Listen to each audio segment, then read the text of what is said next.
America will be the arsenal of vaccines, just as America was the arsenal of democracy during World War II. President Biden in the driving seat at the G7 in Cornwall. The US and the UK make big pledges to vaccinate the world, but China is already ahead. Is this the new frontier on diplomacy?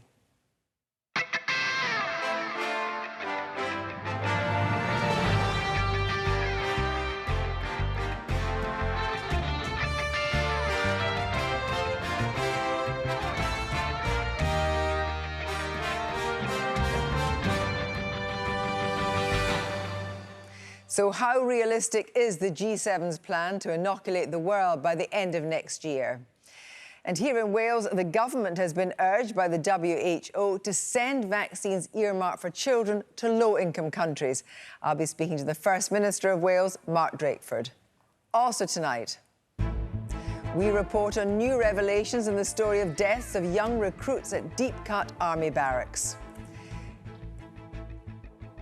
And the woman who engineered some of Prince's biggest hits.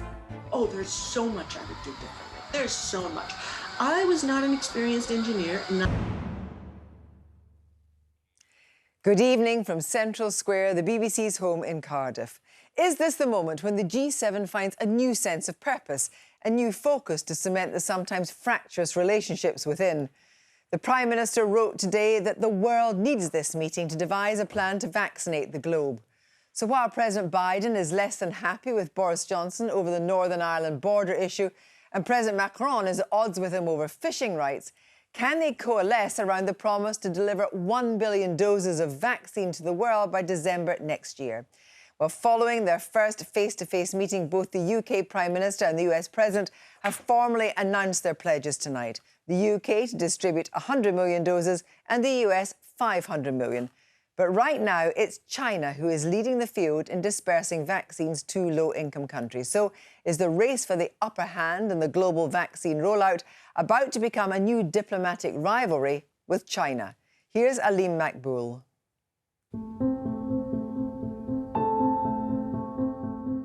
Around the developing world, they'd been hoping for urgent action from leaders of the richest nations to show real commitment to ending the coronavirus misery still affecting millions each day. The action might take time, but at least the words are coming. Let me be clear.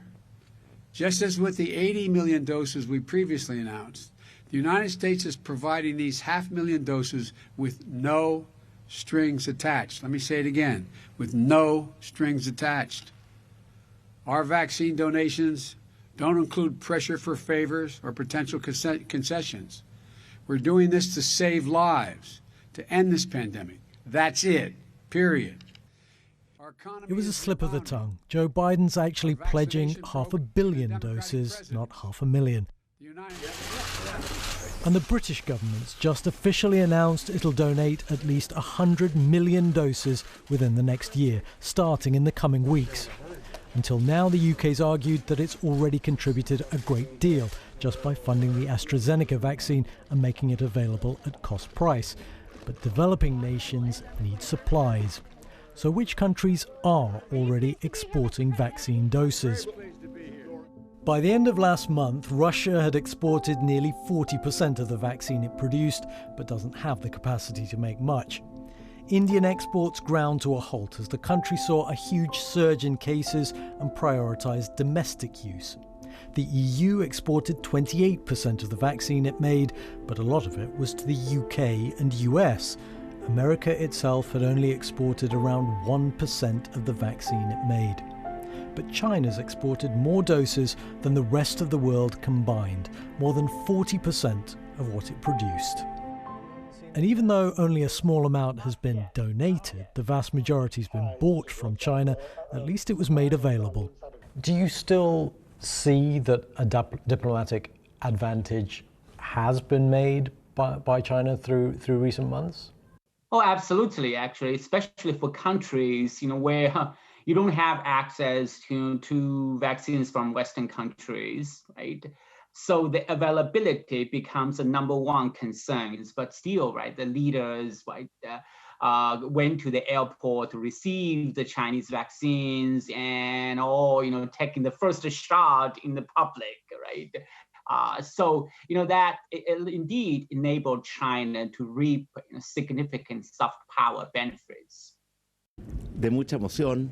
Chile's president was one of those who proudly took the Chinese vaccine. His country, though, is seeing a huge spike in cases, with criticism that Chile opened up too quickly. It had been desperate for vaccine and has been one of the most successful in Latin America in acquiring it, and you can guess from where. Chile's administered around 9.5 million vaccines, about 500,000 from the international COVAX initiative, 750,000 bought from Pfizer, and all the rest, more than 8 million doses, came from China. And China is now the main supplier of COVID vaccine in 80 countries across Southeast Asia, the subcontinent, Middle East, Africa, Eastern Europe, and Latin America. Many other countries are getting this Chinese vaccine because it's a little bit cheaper, because the distribution and the negotiation was done with them first, and also because many rich countries, many G7 countries, bought all the vaccines available. So it was impossible to get Moderna, for example, because there is not enough doses to get to buy Moderna. And for Pfizer, we are using Pfizer vaccine, but in not big numbers, because probably all the Pfizer vaccines are going to very rich countries in Europe. The G7 still has plenty of opportunity to catch up because the vast majority of the developing world is, as yet, unvaccinated. There are issues with the efficacy of the Chinese vaccine and, of course, questions about what Beijing wants in return. But until now, most countries haven't had the luxury of being able to choose a way out of this pandemic.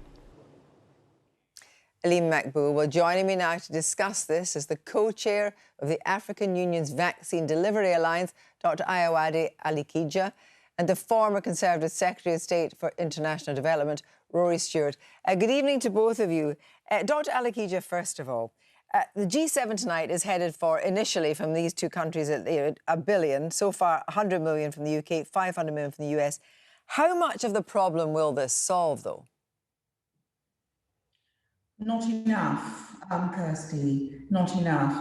The donation from the US of 500 million Pfizer vaccines, and now today, this afternoon, from the UK is very welcome, and the world is, I'm sure, incredibly grateful for this gesture. But we know that there's a shortfall of billions of vaccines. We have over 7 billion people in this world who currently, about 5.5 billion right now, needing vaccines, and only about 2.5 billion have been so far delivered into countries. The earlier segment, you spoke, as you introduced this segment, you talked about, can the G7 find a renewed sense of purpose in this moment? And I think that is the key question. We've heard about China, we've heard about soft power, but we need the G7 countries, surely in this moment, in this once-in-a-100-year event that we're having at the moment, surely with all their convening power, their economic might, they're able to come together at this moment, not just to get vaccines to the world, but to end this pandemic once and for all by delivering, not just with great words, but by delivering with action, actionable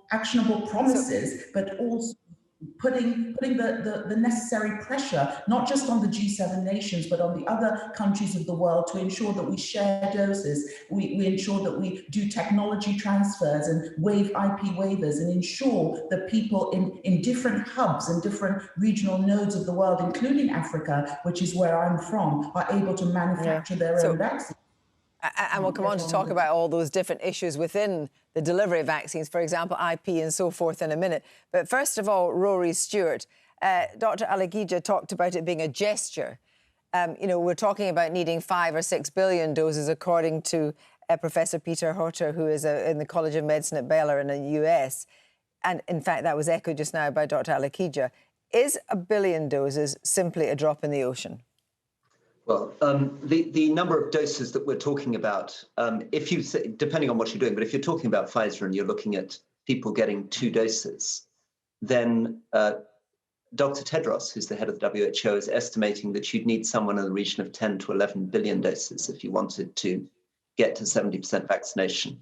So what's been offered by President Biden is very generous, but it's only a very small percentage of what you'd need to cover the world. And that's assuming that you can get it out, because very sadly, in many of the African countries in which people have been working, and indeed many developing countries around the world, often the vaccines have expired. There have been legal problems with deploying them, there have been security problems, so that many of those 500 million vaccines are not likely to make it into arms. So let's just look at this whole diplomatic wrangle here. I mean, President Biden says there are no strings attached. You heard in the film that there's definitely a diplomatic advantage to China in doing what it's doing. Do you think there are actually no strings attached to what might be offered by President Biden or indeed the G7? I think he's right in saying he's not going to ask for anything in return, but it's also very much driven by a sense that China has got there very quickly and has derived huge soft power benefits, and Russia to some extent too. I mean, it's extraordinary.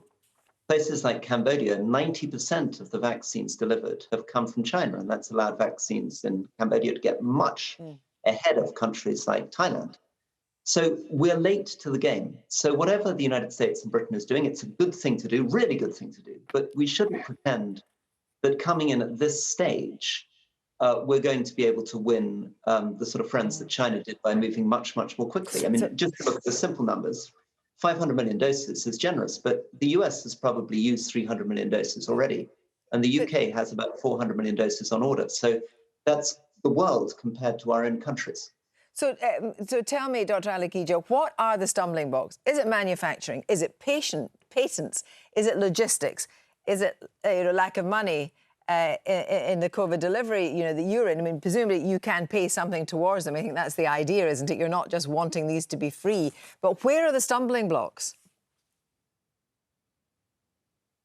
Well, I would say all of the above, and you're absolutely right. Let me start at the last bit. You talked about we're not out with the begging bowl. Africa and many other low, middle-income sort of countries of the world are not necessarily out with the begging bowl. We are saying we would like to purchase vaccines and we would like to get a place in the queue. Rory just said that the UK has, I think, maybe about 400 million vaccines on order, which is many times the population of the United Kingdom.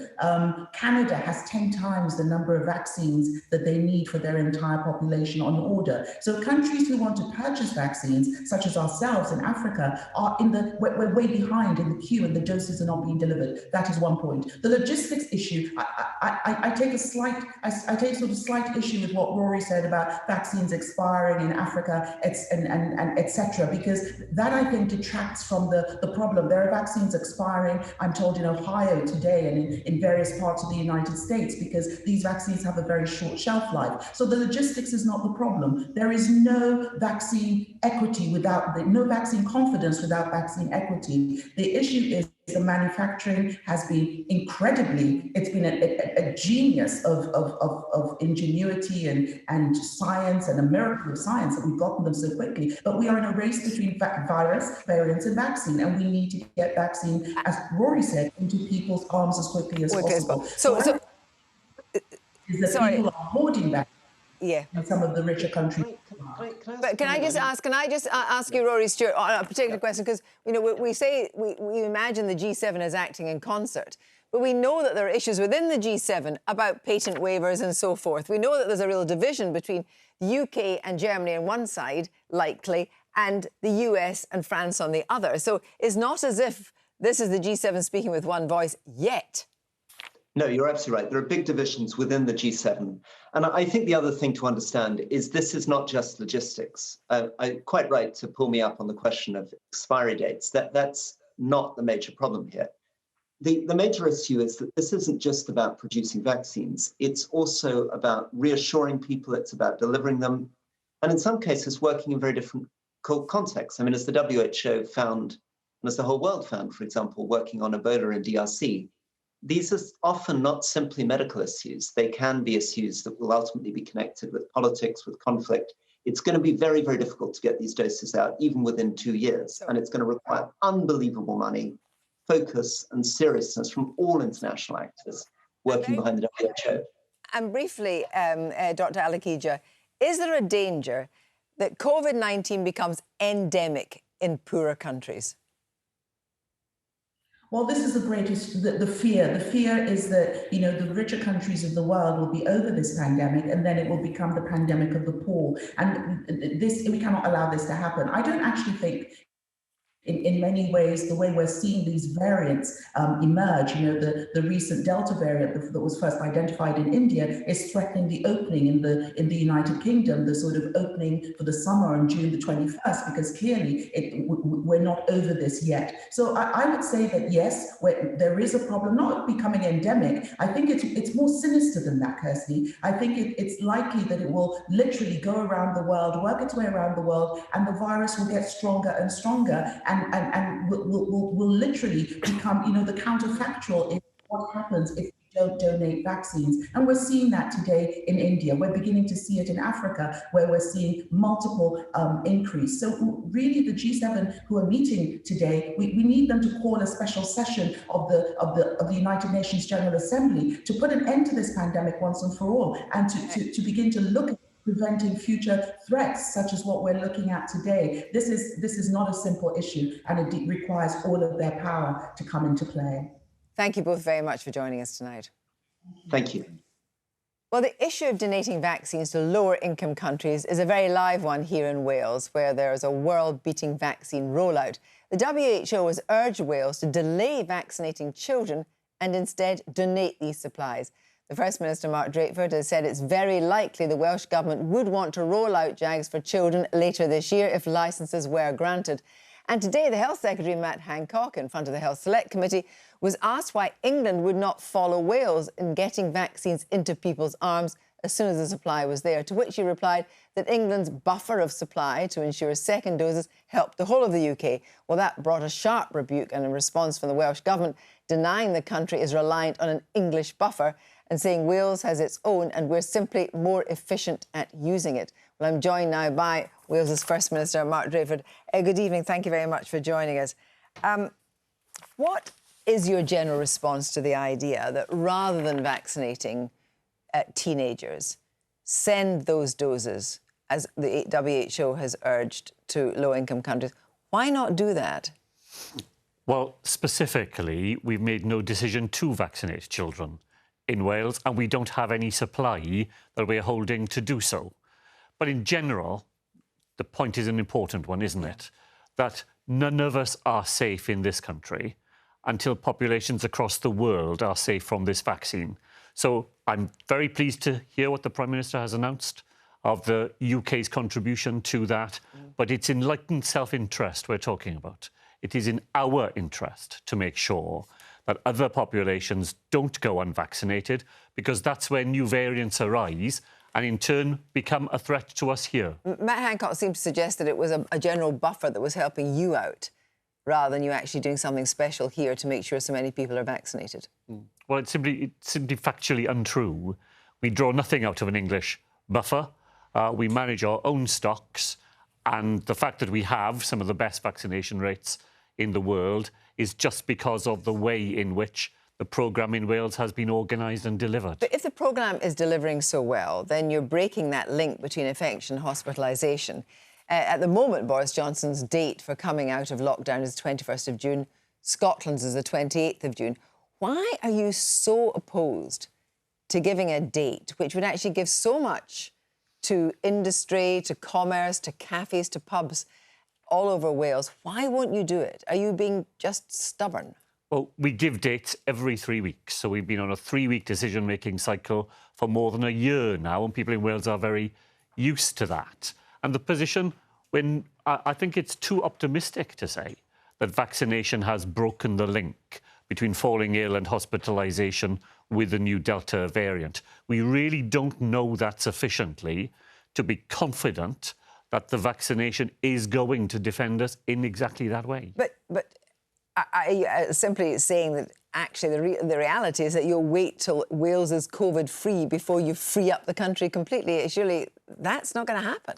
Well, Wales is very largely free already. Almost a great majority of things that people weren't able to do before, they're able to do already. The most risky things are the things we've not yet opened up. And we won't open them up until we are confident that doing so would not put at peril all the things that we've managed to achieve together. But what would that take? Because, of course, as you know, what politicians and scientists say is neither corresponding to each, and they can not correspond within the groups. Scientists and politicians don't agree. So are the people of Wales just going to have to wait this out? The people of Wales will want, I know, to be sure that before we take any further measures, we've assessed the risk, we're confident that it is in the public interest to raise those measures, and that we know that the impact of doing so would not be to undermine the huge efforts people in Wales have made. Just this final minute or so, I want to say, you know, you are the only national Labour leader in power in the UK, but you also said that the breakup of the union is a real and present danger. Why is the union not working? Union isn't working because we don't have the mechanisms in place for the four nations of the United Kingdom to come together, to discharge together the things that are in our common interest to do together. Is it getting worse? No, I don't want to say it's getting worse. We had a meeting with the Prime Minister last week. There are some promising signs that we can do better. But what we have to do is to make a convincing case for the United Kingdom. The idea that the United Kingdom is bound to go on, regardless, simply is to walk into the dangers that are there. But do you think that Boris Johnson is taking your views seriously on this, that actually there is a counterfactual, which is the more successful you are, the more likely it is for people to support independence if they see that Wales is doing it on its own anyway? Do you think their danger is that Boris Johnson isn't actually giving this due weight? Oh, well, I don't think the Prime Minister attends to it with the seriousness that is required, and I think his recipe for the United Kingdom is one that will make things worse rather than better. Mark Draper, thank you very much indeed. Remember the story of Deep Cut, the barracks in Surrey where 4 recruits died with gunshot wounds between 1995 and 2002. It led to calls for public inquiry, there were inquests and exhumations, a review led by a QC, and apologies from the police and the army for failures. In 3 cases recently, fresh inquests recorded verdicts of suicide which are disputed by the families. One of the deaths remains an open verdict as the family didn't want another inquest. Now, a new podcast for Audible called Death at Deep Cut has further revelations. Our UK editor, Katie Razzle, is first to report the new developments in a film produced by Jane McSorley. 19 years ago this month, the families of 4 trainees found dead at Deep Cut Army Barracks came together for the very first time. Sean Benton, he was found shot with 5 bullets to the chest. Our son was found shot dead on September the 17th of last year. This was the moment when private grief became headline news. This is our son James, who was found shot dead on the 23rd of March this year with a single bullet wound to his head. My wife and I spent the best part of 2 years trying to get some very basic answers, and eventually, I'm somewhat ashamed to admit now, we gave up on it. Because quite frankly, it wasn't possible to get the answers to the questions that you needed. Do you think really you're going to get the MOD to cough up the truth on this? The questions surrounding those young deaths and the twists and turns in the story for nearly 2 decades since have shone a spotlight on a barracks where bullying, sexual abuse and discrimination were apparently rife. Despite the mystery surrounding the deaths, there was one constant, that 4 recruits had died at the camp between 1995 and 2002, in circumstances some believed suspicious. Tonight, we can reveal there was a 5th death. It took place within the same time frame as the 4 well-documented deaths. 26-year-old Private Anthony Bartlett from Dumfriesshire was found dead in his room in July 2001. The cause of death was acute poisoning by coproximol, a strong painkiller which is no longer licensed for use. Forensic pathologist Professor Jack Crane was an expert witness on 2 of the gunshot deaths. Private Bartlett died in very different circumstances. We asked Professor Crane to take a look at the photos from the scene which he obtained from Surrey Police. He wasn't allowed to show them to us. The photographs show Private Bartlett. He's lying on his back on top of his bed. There does not appear to be any injuries to his face, but there is quite a lot of blood-stained, frothy fluid which has come out of his mouth, and sometimes that fluid is associated where a drug overdose has been taken. The only other thing which was of note was the fact that on the floor there was a single oval tablet. If you have a sudden unexplained death of a young person, it must raise some suspicion. So I think it's right and proper that the death should be treated with a degree of caution. The Ministry of Defence told Newsnight the police led the investigation into the death. We've seen the Army's own Board of Inquiry. It says Private Bartlett, who'd been at Deep Cut for 5 months, had been diagnosed with tendinitis during training and was due to be medically discharged. The camp doctor had prescribed him coproximal and diclofenac for pain relief. At the inquest in 2001, the Surrey coroner concluded the death was an accident, and the Ministry of Defence told Newsnight its thoughts remain with Private Bartlett's family.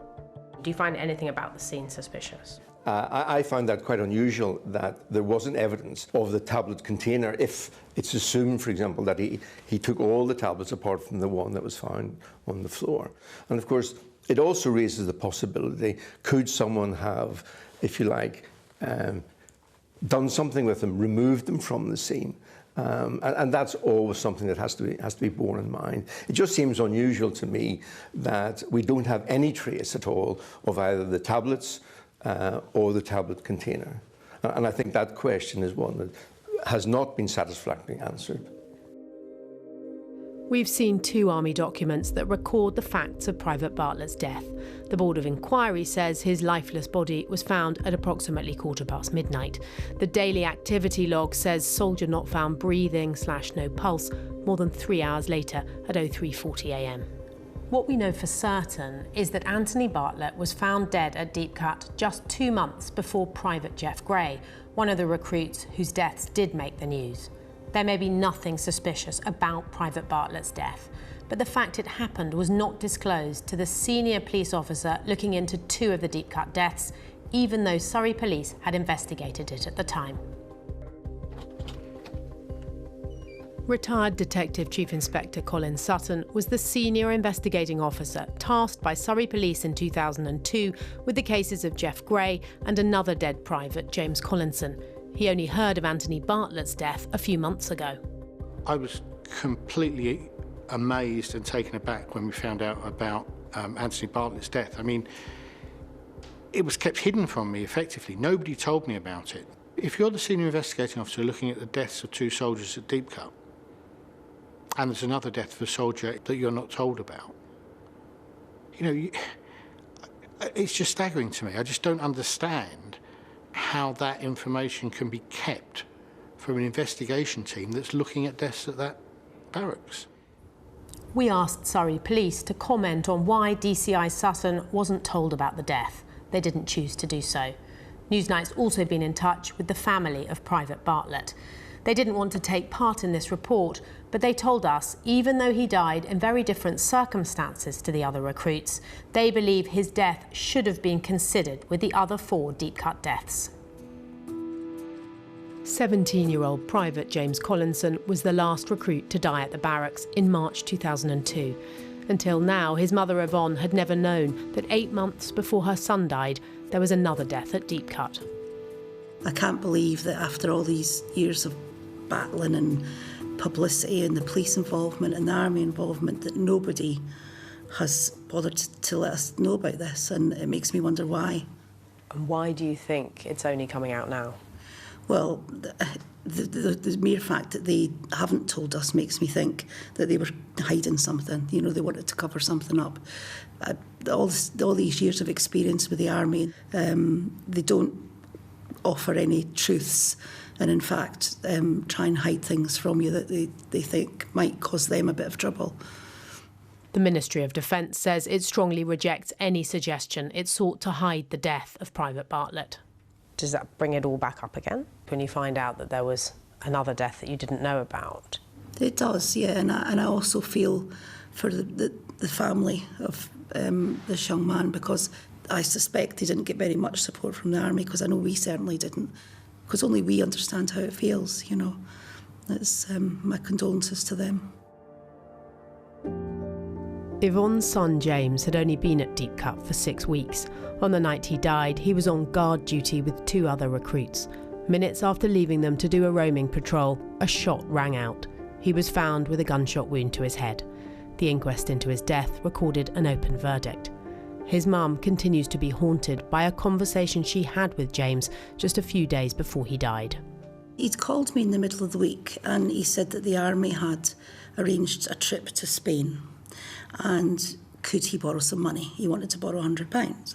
So I said to him, well, surely the army would be paying for this trip. He said, oh yes, they are, Mum. He said, but I want £100 for spends. And I said, well, I don't think you need that. I said, I think you need to learn to manage your money better. But he seemed really desperate for it. And it was like, oh, please, Mum, please, Mum. And it was like he was almost begging for this money. And I did think that was really odd. Of course, we don't know why James wanted that money so badly, but his mother did relay the conversation to Senior Investigating Officer Colin Sutton in his last few days on the case. He was leaving to take up a job at the Met Police, but he says he felt it was a significant line of inquiry and he expected Surrey Police to follow up thoroughly. The Audible podcast now makes new allegations about a culture of money lending at the camp between instructors and recruits. It could have been crucial because it was a reason, it was a motivation.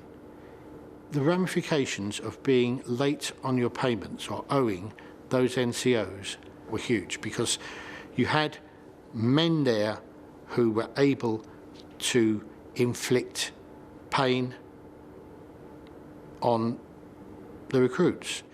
And I think you start then possibly to see how a happy, enthusiastic, bright soldier might be tempted to take his or her own life because they just simply couldn't face up to what they were going to be subjected to. And I don't want to think that it was a conspiracy. But if it was a cock-up, then I just don't understand how a trained and experienced group of investigators can just miss the point of a line of inquiry so spectacularly. Surrey Police recently told Yvonne it did investigate after Colin Sutton left the team. It says the Army and some of James's friends told them they weren't aware of any financial concerns. I absolutely detest the name Deep Cut. I think the term deep cut it's so appropriately named because it cuts into me very, very deeply, that name. And I wish I'd never heard of the place. Absolutely not. It's just a vile, vile place. And to think I sent my son there, it just tears me apart.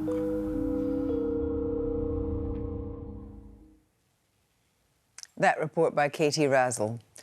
Both the Ministry of Defence and Surrey Police told Newsnight the 4 deaths at Deep Cut were a tragedy.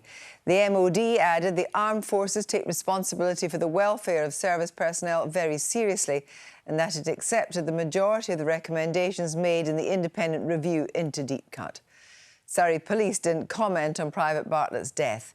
It said it has accepted and apologised again that mistakes were made during the initial stages of the investigations into the other 4 deaths, but said thorough investigations were carried out into all 4 deaths.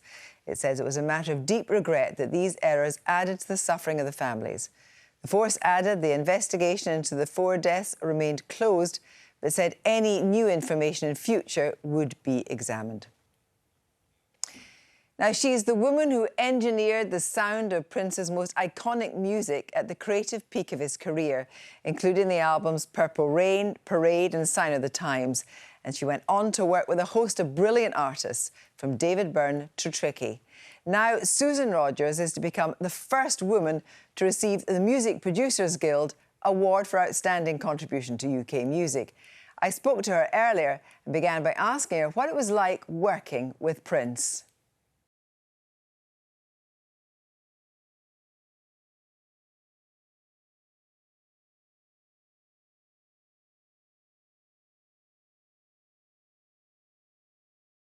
So often when we didn't work with the band, it would be just the two of us in the studio, and he would start with the drums, move to the bass, do the keyboards, do the guitars, do the vocals, finish up the record. It was quite extraordinary. Most people don't work like that. And you had your own creative input. Yeah, I did. I joined Prince not as a recording engineer. I joined him as an audio technician, and a technician is the person who repairs the equipment. So I had practically no experience as a recording engineer. When I joined him in 1983, he made the really bold move to transition me from that technical chair to the engineering chair. So I had to learn the creativity, the art of engineering on the job with Prince. I knew the equipment, that was not a problem. I knew how to use it. The problem was sculpting sound to get an artistic result. He taught me his ear, and that's the ear that I used to build my career with. And of all the songs that you worked with him on, is there one that you think you particularly nailed, or a favorite? A personal favorite for me is on the Around the World in a Day album. It's called Condition of the Heart. It's a long piece with a very bold vocal and a very honest lyric. It's so soulful, and it shows his genius for arrangement. It shows his genius for taking just 24 tracks in the days of analog and orchestrating a piece of music, all of it just in its head, not writing down music, recording music to capture the arrangement. If anything shows the genius of Prince, that's certainly one of the tracks that does. Doing all of that on the fly, right to tape, brilliant. Is there anything that you would do differently now for some of these tracks? Oh, there's so much I would do differently. There's so much. I was not an experienced engineer, neither was he, and the two of us were working too fast. So records that were made by experienced engineers were sonically superior. What I learned from him, though, was that all people care about is the music. The sonic qualities of a work of musical art take a back seat to the musical qualities. His music was so great that we could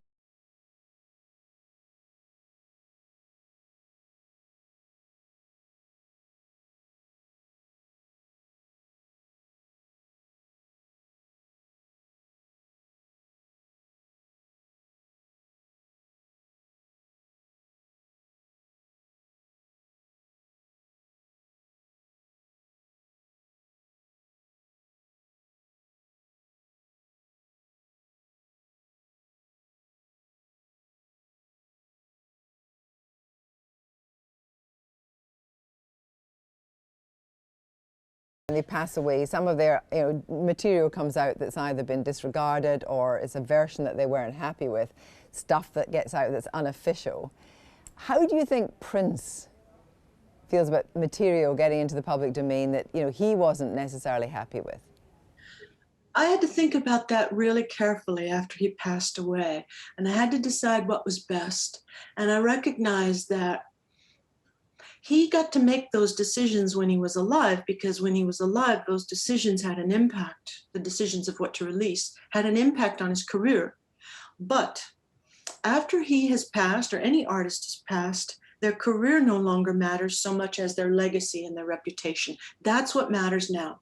So now we get to hit the reset button. The audiences for the material that's in the vault include the critics and scholars and the historians, the folks who will write about music, the folks who will write about Prince's place in the history of music, as well as new fans. Another artist you really enjoyed working with was Tricky from Massive Attack. What was so fun about Tricky is the way he works is to improvise, improvise, improvise, and layer tracks. He gave me great artistic freedom, and I loved that he'd go away for a few hours, come into the control room, and he'd light up one of his English joints, and he'd listen to it, and he'd go, wicked. So you're the first woman to receive the Music Producers Guild Award for outstanding contribution to UK music. I mean, that is both a tremendous accolade and a real indictment of women in the industry. I'm utterly thrilled and pleased, and I feel quite honored it is a little bit, just a little bit bittersweet to recognize I'm the first woman, but we women have obstacles to overcome. We're successfully overcoming many of them, the social barriers, the impression that a woman who is monomaniacally focused on her career, that she's actually a good wife and mother. That's taken a little time for us to overturn those perceptions. The barriers to access are definitely coming down, but there's still the dilemma that making records it's not a 40-hour-a-week job. You're going to be spending 80 hours in many cases. That's not friendly to family life. And finally, as the kind of one of the premier sound engineers, can you listen to a record and just enjoy it? Or does something in your head automatically deconstruct it? No, I always listen to music and just enjoy it. I always do. Well, I guess there was a period in my career where I was honing my skills and maybe I did some analytic listening. But when I listen to music, I am right there in my mind's eye. I am in the studio with them or on stage with them, and that's my happy place. It's where I want to be. Music that takes me to that place is satisfying for me. Congratulations to Susan Rogers, and that's all from us. I'll be back tomorrow. From all of us here in Cardiff, a very good night.